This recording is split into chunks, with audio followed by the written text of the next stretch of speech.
All right. Well, good afternoon. Today we are launching the Water Affordability Program, starting exclusively with the tornado impacted area.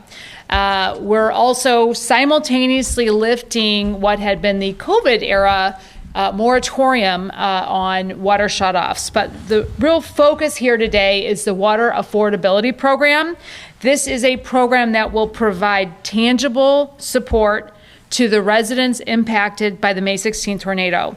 This program has been developed by the Water Division in collaboration with the Tornado Recovery Office and with consultation of consumer advocacy organizations and consumer advocates. This program was made possible by Board Bill 25, sponsored by Alderman Browning, and passed by the Board of Aldermen. Across the tornado impacted area, we have over 4,000 accounts, 4,164, which are currently delinquent on their water bills, representing about $4.3 million in outstanding water debt.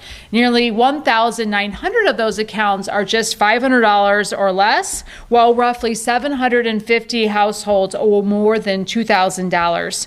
Some of these balances began before the COVID-19 pandemic and were further exacerbated by the May 16th tornado, which added significant financial burden for families already working to recover and regain stability. During that time, of course, the Water Department, our Water Division, issued a moratorium on delinquent water bills and stopped shutoff efforts for households that fell behind. Today, we are announcing that while we're lifting that moratorium, we'll start to address those delinquent bills, but we're also simultaneously announcing a program designed to help those households who may need additional support. Our goal with the program is simple. We want to help residents achieve lower balances, manage their payments, and lower their water bill going forward. Because every household's circumstances are different, we're offering several pathways to relief. Eligible residents may receive discounted water rates, credits against their delinquent balances, customized repayment plans, or in cases where the home has been uninhabitable since the tornado, an outright forgiveness. Letters have been sent out. They went out, I believe, on Friday to impacted residents with more information on plans that may work for them and enrollment processes which will last through October 31st. But we're really encouraging folks to get signed up by the end of September. We're also bringing enrollment directly to the impacted neighborhoods with pre-qualified residents able to complete the process in a single visit or online or in person. I want to emphasize that our goal here with the launch of this program is that we want residents to feel help arriving, not to feel like they've got another deadline looming. And to that end, I'm pleased to share that low-income residents not in the tornado impact zone may also qualify for a discounted affordability rate if they meet eligibility requirements.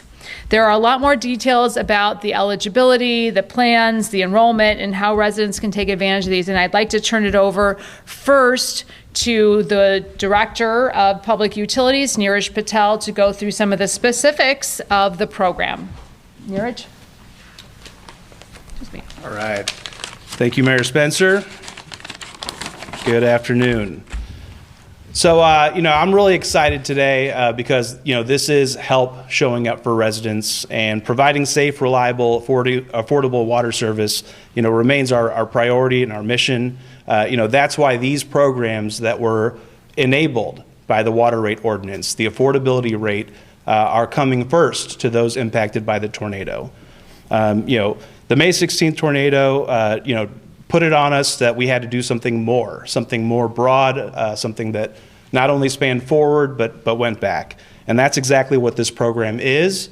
It's enabled by that ordinance and allows us to offer a credit, a retroactive credit of up to 50%, enabling that rate backwards to May 16th, but then also providing it through December of 2028. So 2 years forward as well.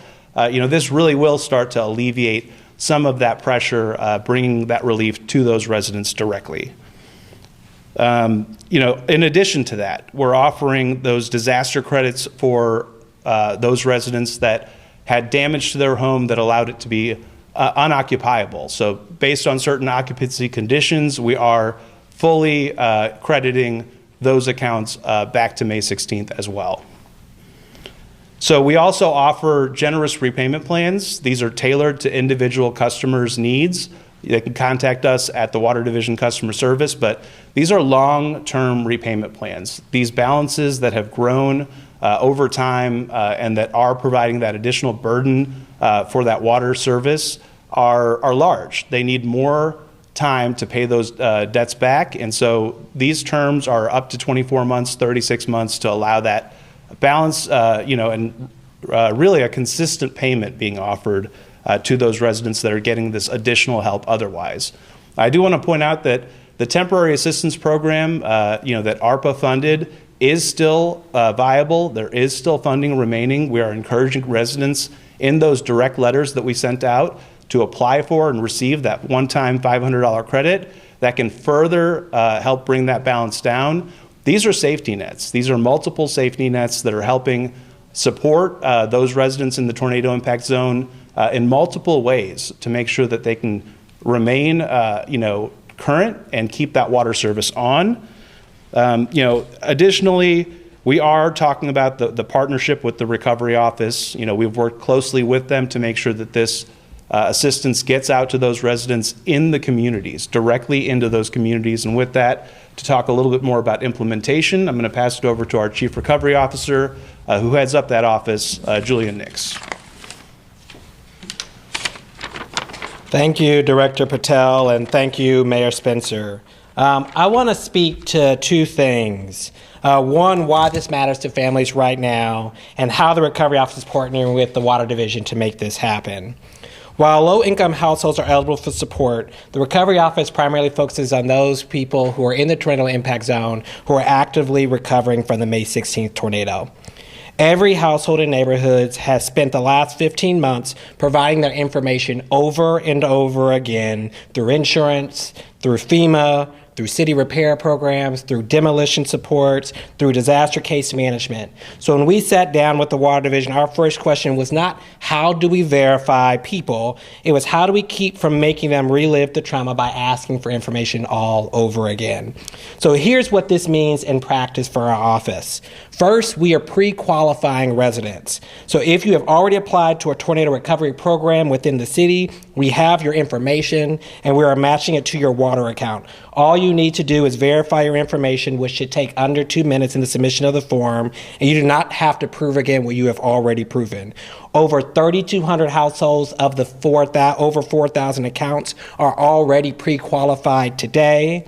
And then second, if you are not pre-qualified, our staff will qualify you in person and walk you through the enrollment in a single visit. Bring what you have, an insurance claim or other proof of damage to your home, and our staff will help you figure out what works.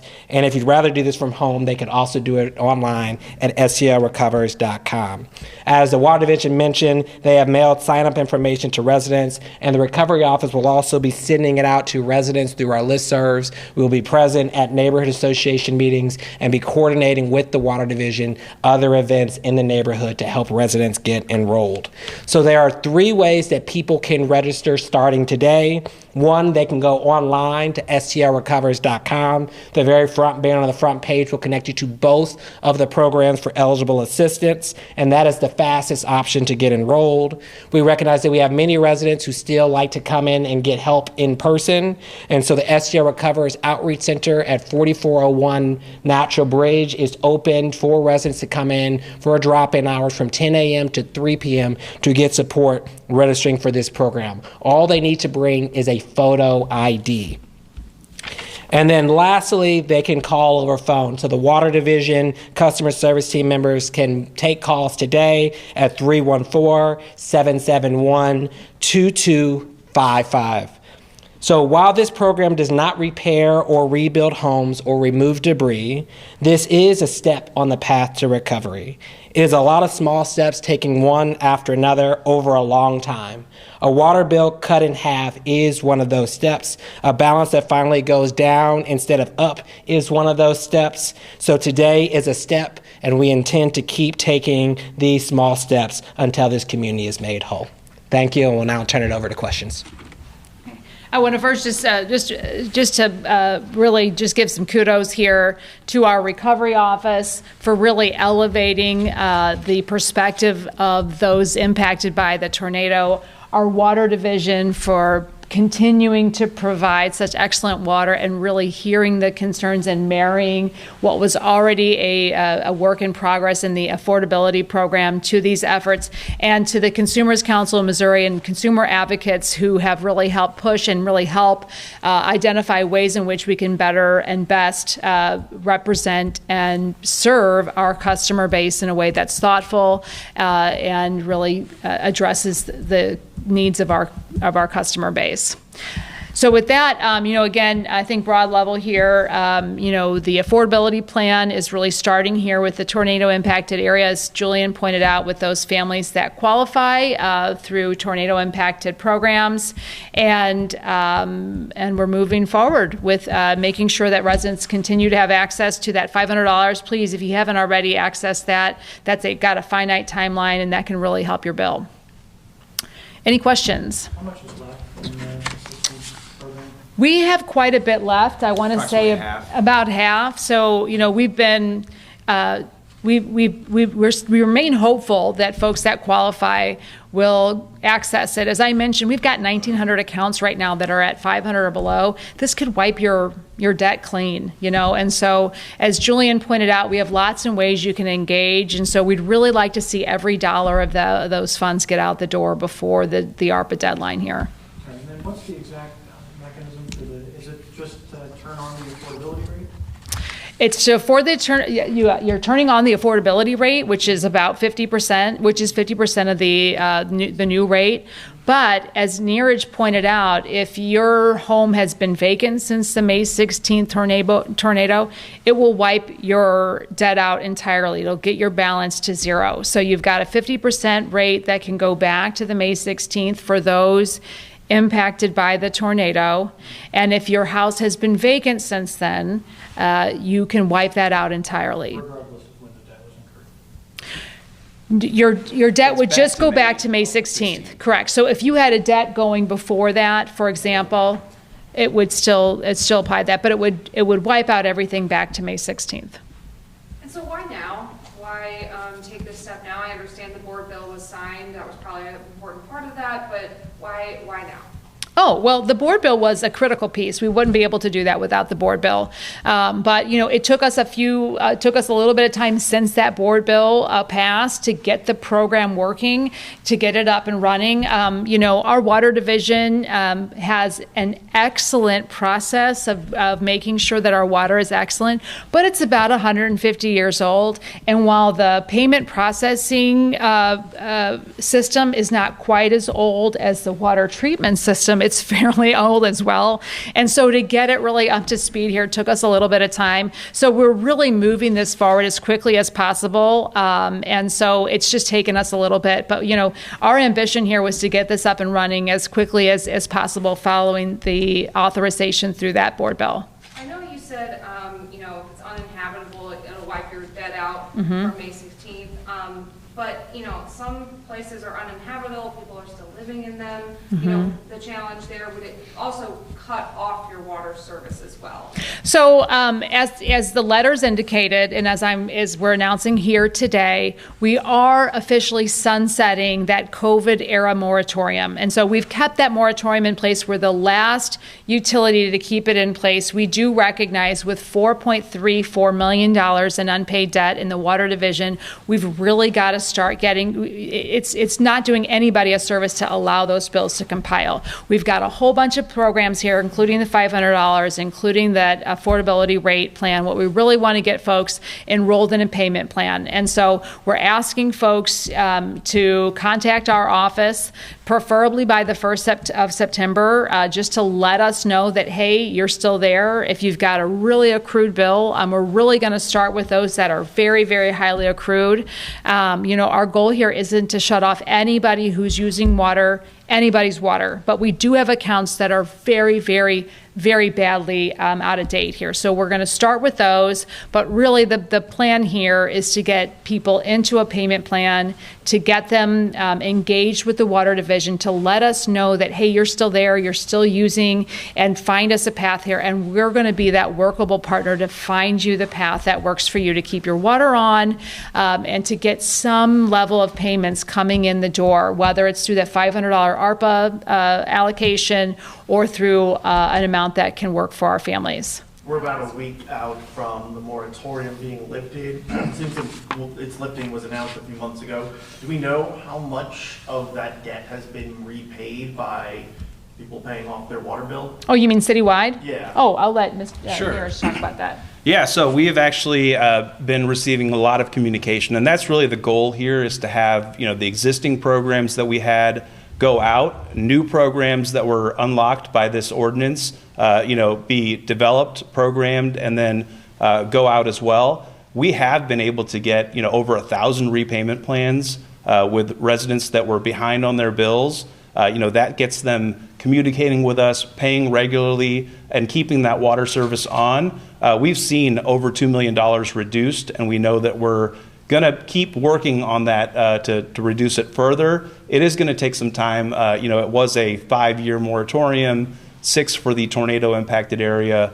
It is going to take some time to receive all of that money back, but engaging with those customers, especially when we have new ways to help, is the goal. Keeping the water service on is the goal. How much of that $2 million has actually gone to the water department? Do we know? That's all revenue into the water division, and so it's not like the credits aren't accounted in that $2 million? Okay. No. And so, in the tornado zone, there's a unique aspect of, we additionally were trying to help by putting the longer moratorium in place until we had something available to offer. Now that we do, re-engaging with that community, re-engaging directly in that community with these new assistance programs, that is the way that we intend to continue keeping the water service on and getting that debt back into control. Of those 4,000 accounts, are those all in the tornado zone, or is that citywide? Those are in the tornado impact area. Do we know how many citywide are still? It's still over 10,000, but we do have repayment agreements. That's just a balance owed, that's delinquent. A lot of those, again, are in repayment plans, and they are regularly paying now. Do you know how many accounts you have in tornado? Like what that 4,000 is out of? I don't have a number total. The other legislation that was recently passed that impacts you guys is obviously the RAM settlement. For people who are wondering what the process looks like about getting the money that's going to the water department and getting that into shovel ready, where does we stand with that? Sure. So those funds are being, released to the water division. We talked, often out in the community at, committee meetings about the plan. It was to leverage those funds to unlock additional federal funds for water infrastructure projects that are long overdue and are quite costly. They do have a long time frame as well. And so we've been working with the state of Missouri with their Financial Assistance Center in an SRF loan application.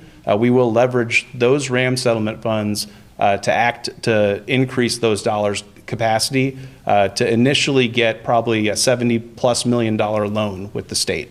Will there be any door-to-door outreach? Because I know even though there were multiple ways to apply for programs for tornado victims, some of them just couldn't get there or maybe didn't have internet access or things like that. So is there going to be any kind of direct door-to-door outreach? Yeah, I'll kick it over to Julian.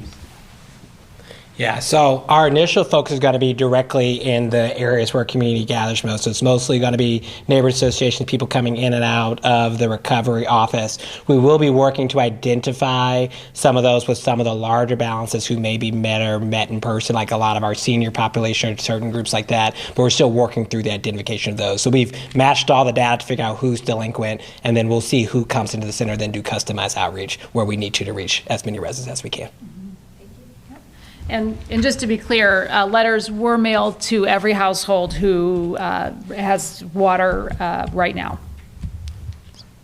Okay. In your outreach, I'm just curious, are you learning more about why people haven't signed up for the programs that have been available? Julian, do you want to, it spans the gamut, really. Yeah, there's a range. Some of it is people are so caught up in just the natural disaster, finding the time to register and be aware of all the programs is a consistent barrier. Most people aren't on social media. They may not be watching the regular news, and they're dealing and reeling from a disaster. So we've seen time and time again people who just don't know about dates, or they think one program qualified them for all other programs, which was why it was so critical for us in this program to pre-qualify so many people early for the program, and why our outreach that's been set up through our new call center and through our new ability to kind of customize outreach to residents through email or text is going to be so critical to help us in this effort differently than the tools we had earlier for most of our other sign-up programs. Time for 2 more questions. Yeah, Julian, one other thing. Last week, there was a story, I think it was on Channel 4, about a house that was almost knocked down where the company had the wrong address. Are you confident that that's not going to happen again? I mean, I know there can be addresses in the city where they have multiple addresses. That seems like Yeah, so that was not a tornado recovery demolition. That was a private demolition where the individual person who applied for the permit, so the group that applied for the permit, put the wrong address in that permit application. And so what we are working through is a process to make sure that on our side with the building division, we are verifying that the address of record matches the person to apply to prevent those types of incidents from happening in the future. Yeah, and I'll just speak on that very, very briefly to add to that, Austin. It was a very unusual set of circumstances, especially when you have an address that has 2 addresses. The applicant erred in the AKA address, and so and had and just put in a different address. But the building division, as Julian pointed out, we're working on ensuring that there's a process in place to ensure that all aspects of addresses, the primary and the AKA, actually match, and so we won't see, we shouldn't see that happen again. It was just a very strange error on the part of the applicant who owns the building and the demolition company for using the AKA address as opposed to the primary. So a host of circumstances. I've seen them. Working with city data, I've seen several of those.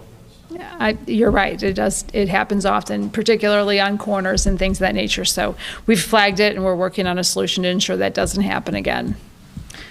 Anybody else? Okay. You said 2 last questions, and we don't even have one last. Elliot is in Paris, eating cheese and wine. All right, awesome. Nope, you're good. Yeah.